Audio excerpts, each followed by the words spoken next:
मंगरुळपीर तालुक्यामधील चकवा या गावामध्ये आहो. या ठिकाणची सचिन भाऊ रोकडे यांच्या शेतामध्ये आहो. तर या प्लॉटमध्ये यांनी अमरपट्टा पद्धत लागवड केलेली आहे. अमरपट्ट्यामध्ये काय असतं की साधारण तुरीची लागवड करतो आपण, त्याच्या भोवतीचे 2 तास सोडायचे आणि 4 तास सोयाबीनचे घ्यायचे. तर अशा पद्धतीनं ही अमरपट्टा पद्धत आमचे चांबाई येथील केशवराव भगत यांच्या माध्यमातून या पद्धतीचा जन्म झालेला आहे. तर केशवराव भगत सुद्धा या ठिकाणी आज उपस्थित आहे. त्याच्यामुळेच आम्ही या पद्धतीनं जी लागवड केली तर त्या लागवडी संदर्भात हे पाहण्याकरता या ठिकाणी आलो. सोयाबीनचे 4 तास आणि 1 तास तुरीचं डॉक्टर पंजाबराव देशमुख कृषी विद्यापीठाची आश्लेषा नावाची व्हेरायटी आहे.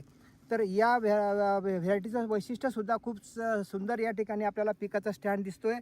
त्यांनी या तुरीचा जवळपास 45 ते 50 दिवसाच्या दरम्यान एक टॉपसुद्धा मारलेला आहे, म्हणजे कट केलेला आहे. तर मी सचिन भाऊ रोकडे यांना विनंती करतो की त्यांनी या पद्धती संदर्भात कसं केलं हे विस्तारानं सांगावं. सचिन भाऊ. नमस्कार, मी सचिन दामोदर रोकडे, राहणार चकवा, शेत शिवार पारवा. यामध्ये मी 25 जून 2025 मध्ये काकरं पाडून 6 म्हणजे पूर्ण सलग काकरं घेतले पहिले. त्यामध्ये खत पेरणी केली आणि टोकन यंत्रानं 4 तासांमध्ये सोयाबीनचे घेतले. 1 2 3 4. यानंतर हे 1 तास मी खुलं ठेवलं. त्याच्यानंतर डवऱ्याने मी या तासाला दोन्ही साईडने दोऱ्या बांधून डवऱ्याला त्याचा बेड तयार केला हलका. त्यावर टोकन यंत्राने लागवड केली. त्यानंतर 40 ते 45 दिवसादरम्यान या तुरीला एक कटिंग केलेली आहे. ही व्हेरायटी आहे PDKV आश्लेषा आणि सोयाबीन आहे RVSM 1135. तर या सोयाबीनमध्ये तुम्हाला किती उत्पन्न आलं एकरी? 2.25 एकराचं क्षेत्र आहे. सलग क्षेत्रामध्ये 18 क्विंटल प्लस समजा 18 क्विंटल एवढं उत्पन्न आलेलं आहे. म्हणजे 4 तासामध्ये. म्हणजे आपलं क्षेत्र तर बरंच खाली राहिलं 3 नावानं. तास खाली म्हणजे नाही म्हटलं तरी जवळपास 7.5 म्हणजे 8 पर्यंत आपलं जवळपास क्षेत्र, म्हणजे 2.25 एकरचा हिशोब केला तर 8 क्विंटल पर्यंत एकरी उत्पादन आलंय. आणि ही तूर आता सध्या उभी, तर तुरीच्या उत्पादनाच्या संदर्भात काय वाटतंय? मागच्या वर्षी BDN 716 मी 7 क्विंटलचं उत्पन्न घेतलं आहे. त्यापेक्षा यावर्षी सरस दिसते. किमान जास्त तर नाही पण 8च्या कमी यायला नाही पाहिजे असं माझं वैयक्तिक मत आहे. बरोबर आहे. तर हेच आमचे अमरपट्टा पद्धतीचे जे जनक आहेत, आमचे चांबाई येथील प्रगतिशील शेतकरी आदरणीय केशवराव भगत. तर यांना मी विनंती करतो की या प्लॉटमध्ये आपण जे काही आत्मसात केलेलं तंत्रज्ञान आपण सांगितलं त्याच्यानुसार केलेलं आहे की नाही, आणि याच्यामध्ये अजून काही बदल करायचे का, आणि या पद्धती संदर्भात तुम्ही थोडक्यात आम्हाला. नमस्कार सर. मला सर्व शेतकरी बांधवांना एकच म्हणायचं आहे की माझ्या प्रिय मित्र हो, आता बघा इथं असे मन आहे आपल्या मराठीमध्ये, आम की आम और घुटली की दाम, की बा घुटलीचेही पैसे झाले पाहिजे आणि त्याच्यापासून आपल्याला उत्पन्न मिळालं पाहिजे, जलसंधारण झालं पाहिजे, सुपीक माती अळली पाहिजे. हे कन्सेप्ट फार महत्त्वाचे आहेत. आता माझ्या प्रिय मित्र हे ध्यानात ठेवा की हे आमच्या सचिन भाऊ रोकडेनं यांची माझी अशीच कुठेतरी भेट झाली आणि त्यानं ऐकलं. आता हे बघा, हे तिथून ते इथपर्यंत हे जाण हे खुलं होतं, पण याच्यामध्ये काय झालं की हे पावसाळ्यातलं पाणी पूर्ण असं मुरलं आणि हे सगळी आपली सुपीक माती वगैरे ही इथंच थांबली. हे एक. आणि दुसरी गोष्ट की याच्यामध्ये याला म्हणजे या तुरीला पेस मिळाला.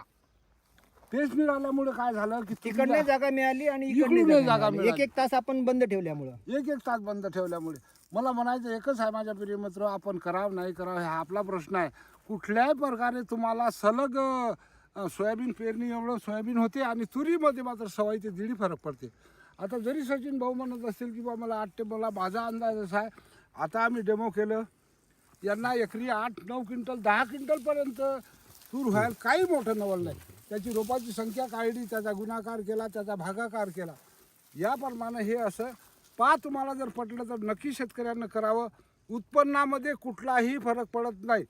काल आम्ही एका आमच्या मोठ्या 15 एकराच्या प्लॉटवर गेलो वनोजाला, तिथं गोदावरी नावाची तूर आहे, त्याही शेतकऱ्यांना हेच केलं.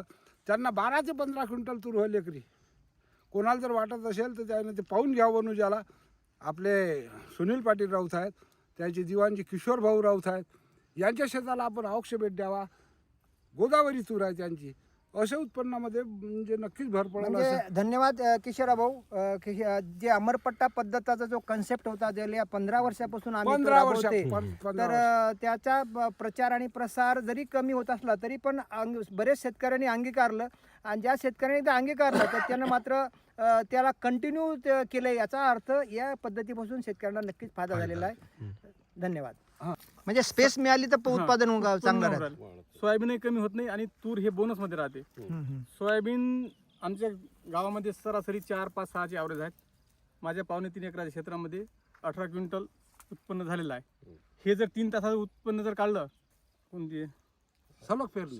होण्यासाठी स्पेस मिळते. अच्छा हा. पुन्हा म्हणजे आपल्याला तणनाशक आपल्यामध्ये टाकता येते.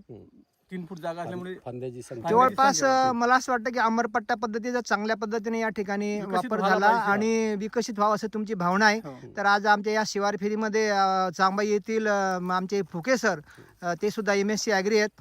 नंतर गणेश भाऊ राऊत, हे सुद्धा आपल्या चकव्याचे शेतकरी आहेत आणि ते सुद्धा प्रगतिशील शेतकरी आहेत.